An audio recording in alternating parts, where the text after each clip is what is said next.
शहर और गांव की टकराहट पूरे हिंदी साहित्य में आपको शुरू से अंत तक नजर आएगी। मुझे नहीं पता सच क्या है, क्योंकि मैं दुर्भाग्य से कभी गांव में रहा नहीं हूं मतलब गांव में बसा नहीं हूं। मैंने गांव देखे हैं, गांव में कुछ दिन गुजारे हैं, पर मैं गांव का नहीं हूं। और इस संयोग से, मेरी चॉइस से नहीं है, संयोग से है। तो आप में से कितने लोग ऐसे जो गांव में भी रह चुके, शहर में भी रह चुके हैं? हाँ, अधिकांश लोग ऐसे ना, बहुत बढ़िया। तो मैं आपसे एक सवाल पूछता हूँ, ज्यादा अच्छे लोग कहाँ के होते हैं, गांव के या शहर के? गांव के होते हैं। तो होते हैं या ऐसा लगता है?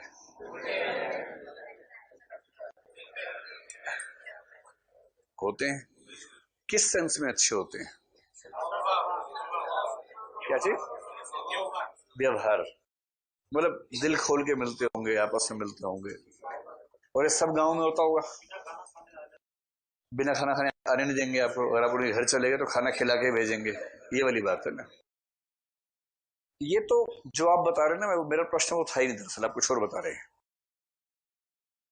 अगर सब गांवों के लोग अच्छे हैं, सब शहरों के लोग बुरे हैं, और रोचक बात है कि शहर मूल रूप से थे नहीं दुनिया में कहीं भी। मूल रूप से तो गांव ही थे, कबीले ही थे। शहर तो बने हैं बाद में। तो शहर का हर व्यक्ति बेसिकली गांव का ही है। इस पीढ़ी में नहीं तो एक पीढ़ी पहले, जो 6 पीढ़ी पहले, तो 20 पीढ़ी पहले गांव का था वो व्यक्ति भी। इसको तो हम सोशियोलॉजी में इस तरह से पढ़ते हैं कि शहर की जिंदगी अपने आप में ऐसी होती है कि वो उन मूल्यों को सपोर्ट नहीं करती जो गांव में दिखते हैं। अगर आप नई दिल्ली में रहेंगे और सीपी में घूमेंगे तो खोई हुई दिशाएं होके रहेगा आपका। इससे आप बच नहीं सकते। और गांव में अगर आप चाहें भी कि मैं अकेला थोड़ी देर घूम लूं तो घूम नहीं सकते। आप गांव में अकेले निकल के घूमने, जो आसपास जाएगा, अरे चौधरी का मोड़ा, यह क्यों खड़ा है, चल चल चल साथ में चल। आप थोड़ा एकांत, ये क्या होता है, एकांत क्या होता है, चल। वहां आप एकांत को एंजॉय कर ही नहीं सकते, क्योंकि वहां एकांत का स्कोप नहीं मिलेगा। तो शहर में एकांत मिलेगा। ये तो शहर और गांव का अंतर है। ये गांव के व्यक्तियों और शहर के व्यक्तियों का अंतर नहीं है। मैं व्यक्ति की बात कर रहा हूं कि जो व्यक्ति गांव का है और जो शहर का है, उन दोनों में क्या हम ये अंतर कर सकते हैं कि ये अच्छा व्यक्ति होता है, ये बुरा व्यक्ति होता है? शहर में रहने वाला व्यक्ति शहर की समस्याओं और खूबियों से संपन्न है। शहर के व्यक्ति में अच्छी बात क्या है कि आमतौर पर आपकी पर्सनल लाइफ में दखल नहीं देगा, जबरदस्ती कूदेगा नहीं आपकी लाइफ के अंदर। आप किसी के साथ घूम रहे हैं, पूछेगा नहीं कौन है भाई। गांव में घूम के देख लीजिए एक बार, वो आपको देखेगा ही नहीं, उसको देखेगा कौन हो भाई, कौन हो तुम, कौन हो, क्या लगती है तुम्हारी, सही बताओ। तो ये भी तो है ना भाई, शहर का व्यक्ति आपकी जाति जिंदगी में बिना बात के दखल नहीं देता है।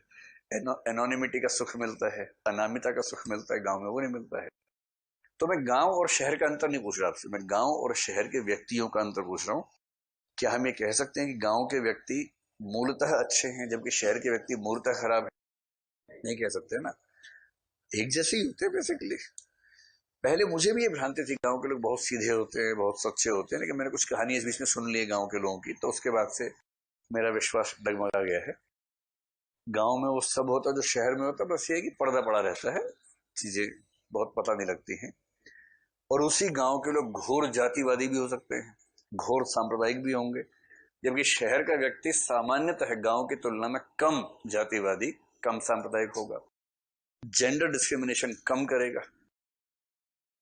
ठीक है। तो सूरदास उस परंपरा के व्यक्ति हैं जो गांव के व्यक्ति को अच्छा मानते हैं, जैसे भी आप लोग भी मान रहे थे, ऐसे एक जनरल अंडरस्टैंडिंग है भी। शहर में इमोशनल कनेक्ट कम होता है, भावनात्मक संबंध कमजोर हैं, इसलिए धोखा, छल, प्रपंच, यूज करना, यूज एंड थ्रो वाली अप्रोच थोड़ी ज्यादा मिलती है। सही बात है।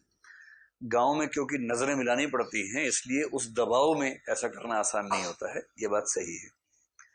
तो शहर और गांव के द्वंद्व में सूरदास ने गांव का समर्थन किया है, गांव का खुल के सपोर्ट किया है। इसे भी आप एक सामाजिक योगदान उनका मान सकते हैं। देखिए